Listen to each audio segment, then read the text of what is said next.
Bienvenue dans cette édition de Business Africa, je suis Afolake Oyinlouye. Les titres. Le Moonshot 2025 a baissé les rideaux à Lagos, le Nigeria bataille pour dynamiser le e-commerce intra-africain. De la Silicon Valley à l'Afrique, Biata Wodi encourage les entrepreneurs africains à développer des solutions locales. De son côté, l'Union européenne renforce son soutien à l'innovation technologique. D'ivoire réclame un cadre panafricain pour protéger les créateurs alors que des milliards s'évaporent dans l'économie informelle. Le protocole de la ZLECAf est vu comme la clé pour libérer le potentiel de l'industrie créative.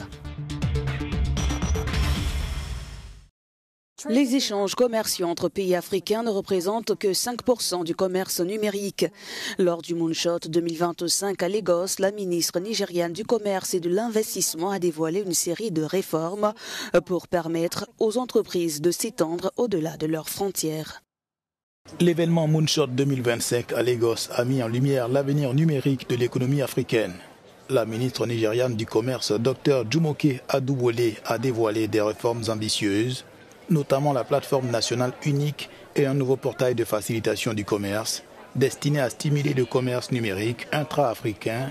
Aujourd'hui, la quasi-totalité du commerce numérique africain se fait en dehors du continent. Cela signifie qu'il existe une opportunité de 95% pour commercer entre nous, créer de la valeur et favoriser une croissance inclusive à l'échelle africaine.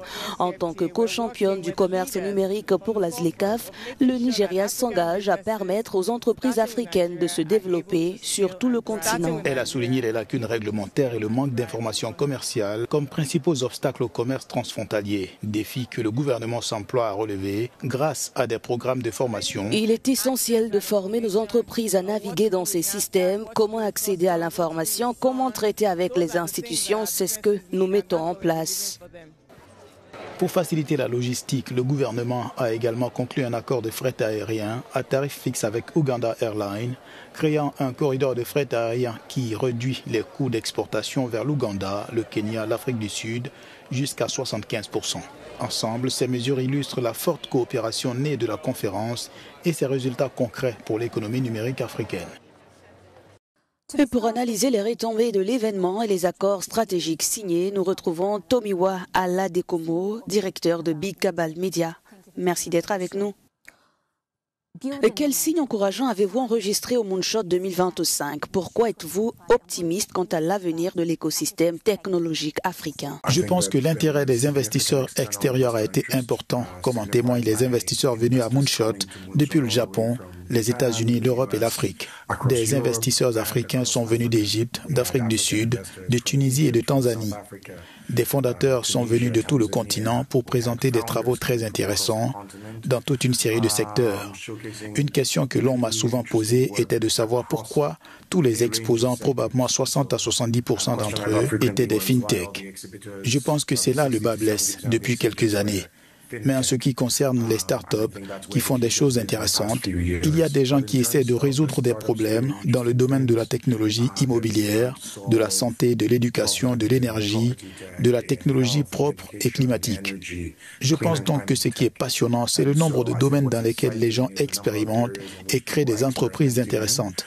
Et le fait qu'il y ait des investisseurs intéressés par tous ces domaines et que tant d'investisseurs soient prêts à venir à Lagos au Nigeria pour assister au Moonshot by Tech Cabal pour rencontrer des startups opérant dans ces domaines.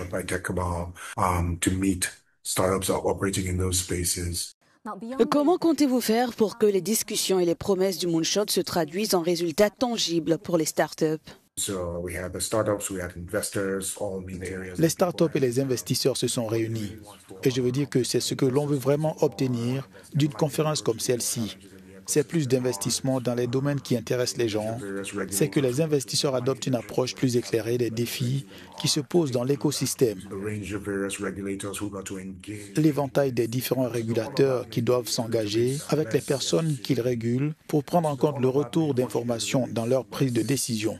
Tout cela est peut-être un peu moins axé sur les rapports, mais ce qui est peut-être encore plus important en termes de progrès, c'est que dans un an, les startups dans le domaine des énergies renouvelables qui ont attiré les investisseurs investisseurs ici aient reçu un financement, que les startups dans le domaine de la santé et de l'éducation aient progressé sur la base des enseignements qu'elles ont tirés de cette conférence, que les personnes qui envisagent de créer des entreprises aient tiré des enseignements qui améliorent leurs résultats en tant que chef d'entreprise tout au long de cette conférence ou qu'elles aient commencé à le faire. Je pense donc que dans un an, nous aurons beaucoup d'histoires à raconter. Et je voudrais ajouter une dernière chose avant de conclure. Chaque année, nous recevons des témoignages et cette fois-ci, nous allons nous efforcer de les compiler de manière plus systématique. Il s'agit de témoignages de fondateurs qui ont rencontré des investisseurs ou des partenaires commerciaux lors du Moonshot. Quel domaine, talent ou politique pour une croissance technologique et quel rôle pour le Moonshot? Je pense donc que vous continuerez à voir les gens choisir plus intelligemment où ils investissent leurs capitaux. Et aussi, je veux dire, le plus grand sujet de conversation à Moonshot cette année était de construire pour la sortie dès le premier jour. Il s'agit donc de se demander au moment où l'on reçoit les capitaux, comment les restituer. Vais-je m'inscrire à la bourse locale? Je vais m'inscrire sur une bourse internationale et construire très intentionnellement jour après jour. Et je sais que tout le monde le dit, vous devez avoir votre premier pitch technique. C'est comme ça qu'on va sortir. Mais je pense qu'avec un écosystème plus mature, vous avez des gens qui sont passés par là et qui peuvent avoir des meilleurs conseillers. Ils peuvent avoir une meilleure vue d'ensemble sur la façon de le faire. C'est la raison d'être de ce genre de rencontre. S'assurer que vous rencontrez des gens qui ont quelques longueurs d'avance et qui peuvent vous aider tout au long de votre parcours. Et je pense que tout cela est de bon augure pour l'avenir de l'écosystème. Merci beaucoup pour votre temps. L'écosystème technologique africain connaît une expansion rapide. Des entrepreneurs réunis au Moonshot 2025 ont appelé les startups africaines à s'émanciper des modèles importés et développer des solutions ancrées dans leur réalité locale. Le monde de la technologie suit souvent le mantra « concevoir pour des milliards », un modèle que de nombreuses startups africaines tentent d'imiter. Mais le défi technologique sur le continent n'est pas seulement un sujet d'échelle, c'est aussi une question d'innovation locale. Des applications hors ligne pour une connectivité intermittente et des solutions vocales pour des traditions orales et une faible alphabétisation numérique. La chose essentielle que je veux m'assurer que nous ne perdons pas, nous ne devrions pas essayer d'apporter des choses qui ont fonctionné ailleurs et se dire que cela marchera ici, en Afrique. Je pense que ce qu'il faut faire, c'est trouver comment construire des solutions pour un très petit groupe de personnes, faire en sorte que cela fonctionne et ensuite trouver comment reproduire cela. Cette vision a besoin d'un soutien mondial. Hussein Jaffar de D4D Hub Africa a souligné le soutien de l'UE à travers la stratégie Global Gateway pour aider les startups africaines à développer leurs solutions. Nous voulons apporter l'expertise de l'UE, les connaissances, le secteur privé, les investisseurs en Afrique pour apporter ce soutien aux startups ici et à l'industrie créative pour laquelle nous sommes un sponsor, mais aussi toutes les industries telles que je vois ici. Il y a beaucoup de fintech et d'industries de e-commerce. Comme le souligne Ebi Ataoudi, l'avenir technologique de l'Afrique passe par une solution progressive avec la mise en place des solutions de niche et intentionnelles tout en respectant les réalités locales.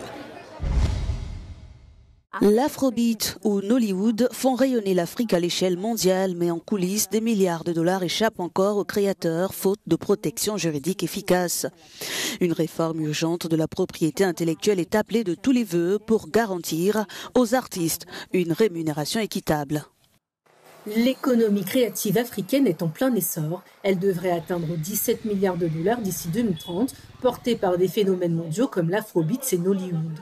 Pourtant, les experts avertissent que cette richesse culturelle reste largement sous-exploitée à cause de 3 grandes failles en matière de propriété intellectuelle. Sans système de rémunération clair, les créateurs ne sont pas incités à protéger leurs œuvres et cela décourage aussi les investisseurs. Pour beaucoup de gens, en l'absence de véritables incitations à enregistrer ou à protéger leur propriété intellectuelle, ils ne veulent tout simplement pas se donner cette peine. De nombreux créateurs ne comprennent pas réellement comment fonctionne la propriété propriété intellectuelle. Ils pensent que le simple fait de créer leur assure automatiquement des droits, alors qu'il ne s'agit que d'un point de départ. Les gens ne comprennent même pas ce qu'ils ont créé, ni les droits qu'ils détiennent, ni comment les monétiser ou les protéger pour s'assurer que leur création leur apporte une vraie valeur. Il y a un immense manque de connaissances. Il faut vraiment sensibiliser et aider les gens à comprendre. La protection de la propriété intellectuelle s'arrête souvent aux frontières nationales, laissant les créateurs vulnérables lorsque leurs œuvres circulent d'un pays à l'autre. C'est là qu'intervient le protocole sur la propriété intellectuelle de l'ASLECAF, dont l'objectif est d'harmoniser les lois à l'échelle du continent. La propriété intellectuelle enregistrée au Nigeria ne vous protège même pas au Ghana juste à côté. Avec la zone de libre-échange, il faut maintenant réfléchir à la façon de gérer les échanges transfrontaliers. Je pense qu'il y a un vrai besoin d'harmonisation de l'API. Les experts s'accordent à dire que la solution passe par l'unité, que les créateurs et les décideurs travaillent ensemble pour bâtir un cadre de propriété intellectuelle souple, panafricain et adapté à l'ère du numérique afin de libérer enfin le plein potentiel créatif du continent. Et c'est la fin de cette édition de Business Africa. Merci de l'avoir suivi. Restez sur Africa News et africanews.com. À bientôt.